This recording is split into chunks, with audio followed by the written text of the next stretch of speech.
Hi, Yajong. This is the coffee beans I'm using. This is the Osario locally roasted coffee. I don't think it really matters. I like freshly roasted. To me, it's a taste difference. And then I got my scale here, which is what you need. I've already zeroed out the scale with the bowl to get the accurate measurement. I've got my bean grinder right here. It's a nice brand. It's the Baratza. But you can use any kind of grinder. And then I've got the OXO cold brew set here. Now, based off of the OXO recommendation, you want to go 284 grams and 1200 cc's. That's the most diluted, but I like it that way. Okay, so now I've got my 284 grams, which is what was recommended by my OXO here, 10 ounce, and you'll get it if you'll get this whole instructional manual if you were to order OXO, but if not, I'll send you a picture.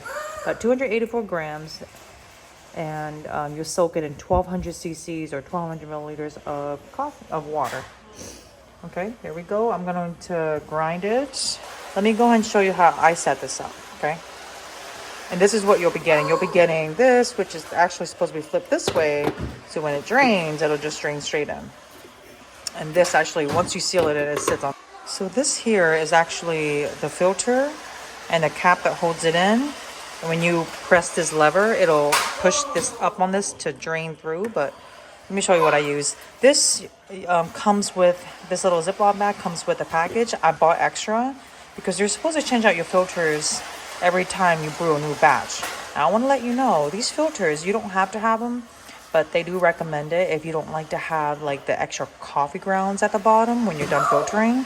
So this is just an extra layer of filter. So this is how you put it on, okay? Flip it over, you put this filter on top first, and then you put the paper filter on, and then you just close it. Easy peasy, lemon squeezy. Make sure it's tight.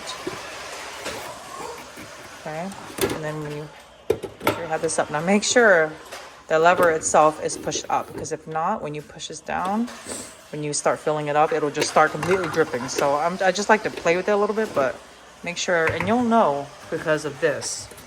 Watch, if I push it down, like it'll come up and you'll see the claws down here will attach to the filter.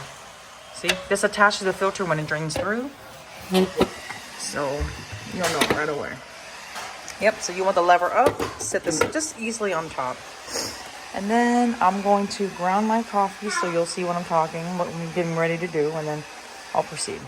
As you can tell, my line is here, so I'm getting ready to dump this. It's very coarse. The more coarse the coffee, the better, actually. So I've already poured some in here, so I figured I'd give you a heads up on that, okay? I'm going to finish grinding up my beans. Okay, so now that I've got my 284 grams or 10 ounces of coffee beans, and I'm going to put this filter here. And the whole point of this is to make sure that when you pour water in, it drips evenly. Here is the cylinder where it's calling for 1200 cc's worth of water. I like to use spring water just because it tastes better. There's a huge taste difference for me versus distilled water. And this holds about hopefully 950 cc's, but I'm just going to cap it at 800 and then just pour that water in and then add another 400 and make it equal to 1200 cc's. And I'll show you how I do that. Okay, so here you see I've got about 800 cc's worth of water, and then I'm going to pour this. It doesn't matter how you pour it, it'll evenly distribute, as you can see. See? It's almost like rainwater. You pour this in. This whole point of this filter again is to evenly distribute out the water. You see how I've got it lever up, it's not dripping. Okay, I'm going to add an additional 400 cc's to make it 1200, and we should be good. Is the 400 cc's worth of water just to make it equate to 1200. So I'm going to pour it in.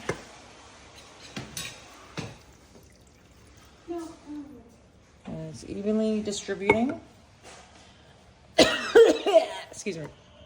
And I just like to do this to make sure all the water is in. There's nothing wasted. And then you know what? Just let it sit for anywhere from 12 to 24 hours, 12 to 20 hours, honestly. The longer you make it sit or let it sit, the more caffeine or caffeinated it'll be. And I don't know if it changes the taste and flavor. It probably does because, you know, it might be a little more acidic if there's more caffeine in it. But overall, taste is pretty good. So it'll just sit here and it'll just soak. I wouldn't stir it because you don't want to agitate the coffee grounds.